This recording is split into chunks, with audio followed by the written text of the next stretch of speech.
9-10లో మొత్తం వచ్చింది ఇక్కడ నుంచి కదా, సరే పాత వద్దులే కానీ 19-20 నుంచి లెక్కేద్దాం. మొత్తం వచ్చింది అప్పుడు 2857 కోట్లు.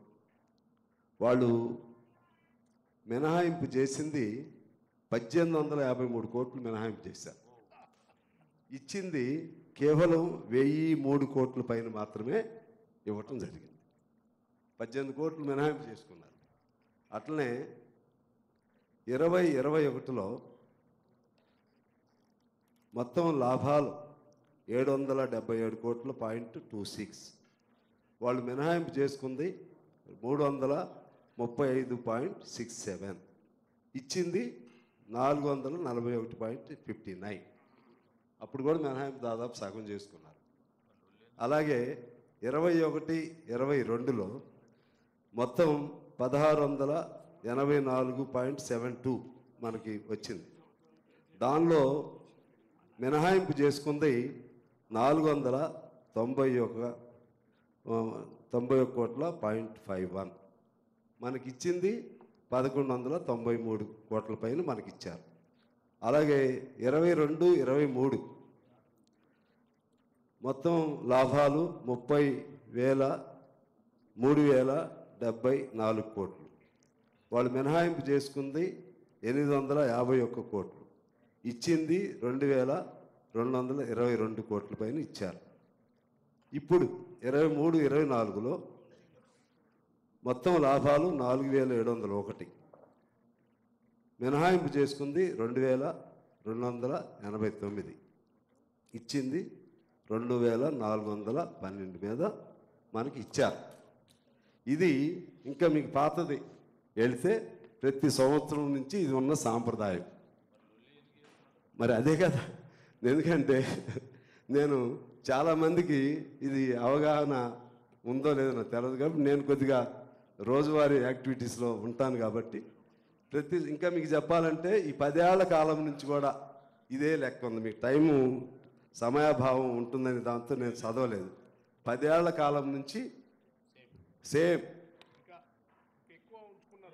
ఇంక వాళ్ళు ఎక్కువ పర్సంటేజ్, ఇప్పుడు నేను మీకు చెప్పాను చూసారా, 18-19లో చాలా ఎక్కువ ఉంచుకున్నారు. 18-19లో వచ్చింది 2857 అయితే వాళ్ళు ఉంచుకుంది 1853. బట్టి గారు, ఇది మీకు అవగాహన ఉండటం కోసం. ఎందువల్లంటే సరే మీరు పెద్దవాళ్ళే, మంత్రివర్యులు, అయినా అన్ని డీప్ నాలెడ్జ్ ఉండదు కాబట్టి అందులో మీరు ముద్దాయిలు చేశారు, మమ్మల్ని ముద్దాయిలు చేశారు కాబట్టి జరిగిన పరిణామం ఇది. దీనికి సంబంధించి ఇక ఇంకో మాట చెప్పి నేను క్లోజ్ చేస్తాను. అదేవిధంగా ఇవాళ కాంట్రాక్ట్ కార్మికులకు కూడా 5,000 ఇవ్వటం ద్వారా ఒక గొప్ప సాంప్రదాయానికి తెరదీసిన మన రాష్ట్ర మంత్రివర్గానికి నేను మా గుర్తింపు సంఘం తరఫున, అలాగే సింగరేణి కార్మిక ప్రాంత ఎమ్మెల్యేగా నేను వారికి కృతజ్ఞతలు తెలియజేస్తూ ఉన్నాను. ఇక 2-3 అంశాలు ఉన్నాయి. ఒకటి జివో నెంబర్ 22. ఆ మాట అంటే మా సిఎండి గారు నన్ను ఇట్లా అంటాడు, చెప్పొద్దు అంటాడు. జివో నెంబర్ 22 అది ఖచ్చితంగా మీరు అమలు చేస్తే 35,000 మందికి చాలా ఉపయోగదాయకంగా ఉంటుంది. అది ఎప్పుడో వచ్చింది, సెంట్రల్ గవర్నమెంట్ కూడా దానికి యాక్సెప్టెన్స్ ఇచ్చింది. మా ఠాకూర్ కూడా ఎప్పుడు నాతో చెప్పమంటూ ఉంటాడు. కొద్దిగా దయచేసి, అంటే వాళ్ళు మీకంటే పిల్లలు కాబట్టి మీతో చెప్పలేరు, వాళ్ళు చెప్పలేని నాతో చెప్పుకుంటూ ఉంటారు. ప్లీజ్ అది కూడా మీరు పరిగణలోకి తీసుకోమని నేను కోరుతా ఉన్నాను. ఇంకా రెండో అంశం ఏంటంటే, సింగరేణి కార్మికులకి సొంత ఇళ్ళు లేని వాళ్ళు పనిచేసి దిగిపోయి ఆ ఇళ్లలోనే ఉంటుంటే ఆ ఇళ్లను కూల్చేస్తున్నారు. వాళ్ళకి ఏదో ప్రత్యామ్నాయం చూపెట్టాలని బాధ్యత మన పైన ఉంది. ఎందుకంటే ఉత్పత్తులు, లాభాలన్నీ తీసుకొచ్చింది వాళ్ళు నిర్దాక్షిణ్యంగా. మరి మా కొత్తగూడెం అయితే మా జిఎం గారు పాపం ఆయన దైవభక్తి ఎక్కువ, నాది నిష్ఠ ఇది అంటాడు ఆయన మీద నేనేమి కాదు. ఆయన ఏంటంటే సిన్సియర్. ఆ సిన్సియారిటీలో భాగంగా ఎవరిని బతకనిట్లేదు. అది కొద్దిగా అన్ని చోట్ల ఉందేమో నాకు తెలియదు ప్రాబ్లం. దయచేసి ఆ పేదవాళ్ళు, దిగిపోయిన కార్మికులు ఉంటున్న వాటికి ఒక మార్గం మీరు ఆలోచించేమని నేను కోరుతున్నాను. ఆఖరిగా అసలు ఇళ్ళు లేని వాళ్ళకి మీరు టీచర్లకు సొంత ఇళ్ళు ఉంటాయి దిగిపోయేటప్పటికి, అన్ని డిపార్ట్మెంట్లు సొంత ఇళ్ళు ఉంటాయి. మీరు చూడండి, ఒక సింగరేణి కార్మికుడికే సొంత ఇల్లు అంటూ ఉండదు. సొంత ఇంటికి సంబంధించిన ఏదో ఒక ఆలోచన మా బట్టి గారు చేయవలసింది నేను కోరుతున్నా. రెవెన్యూది కాదు ఇది, అదే అది వేరు, మనది సింగరేణికి సంబంధించి అది ఒకటి చేయమని, సొంత ఇంటికి సంబంధించి చేయమని కోరుతూ, ఇక ఆఖరి కోరిక ఏంటంటే, ఇప్పుడు పాత రోజుల్లో పెన్షన్ శ్రీధర్ బాబు గారికి బాగా తెలుసు.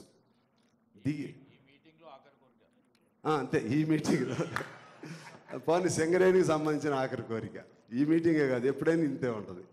అందరికి తెలుసు, వివేక్ గారికి తెలుసు, వినోద్ గారికి తెలుసు, ఆ కార్మికులు అప్పుడు దిగిపోయినప్పుడు కొమరయ్య గారు వాళ్ళందరూ ఉన్నప్పుడు ఫైట్ చేసి కొంత వచ్చిందండి. ఇప్పుడు ఎంతో పెన్షన్ వస్తుందో తెలుసండి, 2000, 3000, 10,000 లోపు చాలామంది వాళ్ళకి. ఇప్పుడు ఏమైందంటే సార్, ఇప్పుడు వాళ్ళకి దాని ప్రెజంప్షన్ ఏంటంటే, సింగరేణిలో పనిచేసిన వాళ్ళు ఆల్రెడీ అంతకుముందు ఆస్తులు ఉంటాయి కదా అని ప్రెజంప్షన్తో వాళ్ళకి వేరే పెన్షన్ ఇవ్వట్లేదు. అదొకటి. రెండోది, ఆల్రెడీ సింగిల్ పెన్షనే ఉండాలని లెక్కతో సెకండ్ పెన్షన్ ఉండలేదు. మీ గవర్నమెంట్ పెట్టింది ఏంటి, 2,50,000 వరకు అర్బన్లో వాళ్ళకి అప్పర్ లిమిట్. కాదు ఇది కాదు, గవర్నమెంట్ ఇచ్చే పెన్షన్స్ రూరల్లోనేమో 2 లక్షలు, ఇఫ్ ఐఎమ్ నాట్ రాంగ్, చేయవద్దు, అదే ఆసరా పెన్షన్. అర్బన్లోనూ 2.5 లక్షలు. కానీ వీళ్ళకి ఎంత వస్తుందో తెలుసు సార్, వీళ్ళకి నీకు 10,000 వచ్చినా సరే, ఇది సింగరేణి పెన్షన్ 10,000 వచ్చినా నీకు సంవత్సరంలో వచ్చేది 1,20,000. 15,000 వచ్చినా 2 లక్షల లోపే. అందువలన ఆ పెన్షన్ చాలకుండా ఇబ్బందులు పడుతున్నారు. కాబట్టి దానికో పాలసీ మీరు ఎలా చేస్తారనేది.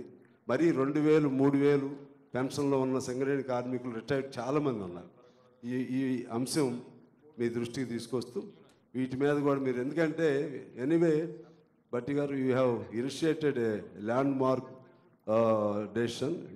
అదేంటంటే by providing 5,000 rupees to each contract worker.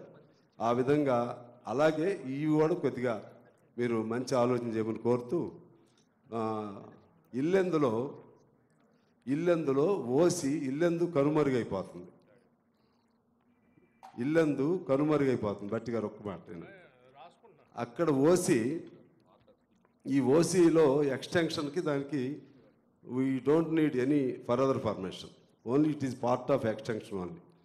దానికి సంబంధించి మన గవర్నమెంట్ కంటే ముందు ఉన్న గవర్నమెంటు దాన్ని కూడా బొగ్గు ఎక్స్ట్రాక్షన్ కూడా ప్రైవేట్ వాళ్ళకి ఇచ్చేసారు. ప్రైవేట్ వాళ్ళకి ఇచ్చేశారు ఓసీలో. ఇప్పుడు మన VK7 వస్తుంది, అక్కడ ఇవ్వాల. పాత గవర్నమెంట్ ఇచ్చారు, మీ నోటీసులో ఉందో లేదు. అది లేకపోతే ఇల్లందు క్లోజ్. మా కనకయ్య గారికి కూడా తెలుసు, అది ఇల్లందు క్లోజ్ అయిపోయింది.